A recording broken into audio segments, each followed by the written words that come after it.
இன்று நாடாளுமன்றத்தில் எழுப்பப்பட்ட கேள்விகளுக்கு பதிலளித்த நிதி அமைச்சு, இதற்கு முன்பு RON 95 பெட்ரோல் மானியத்தை செயல்படுத்துவதை ஒத்திவைக்கும் அரசாங்கத்தின் முடிவு நுகர்வோர் மீது சுமையை தவிர்ப்பதற்கான கவனமான திட்டமிடலை அடிப்படையாக கொண்டது என்று வெளிப்படுத்தியது.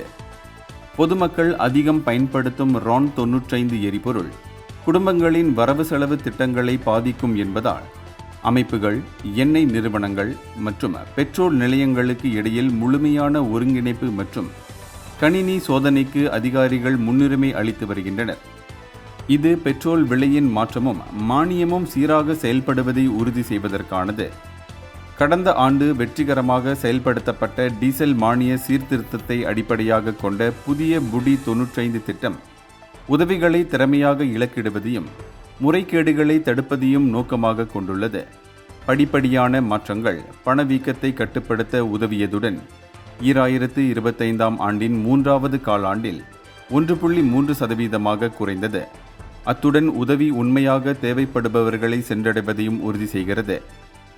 இதுபோன்ற கட்டம் கட்டமான செயல்முறை திட்டங்கள் சாதாரண மலேசியர்களை பாதுகாப்பதுடன் தேசிய பொருளாதாரத்தையும் ஆதரிப்பதாக அமைச்சு வலியுறுத்தியுள்ளது. இந்தியர்களின் இதய குரல் மக்களோசை.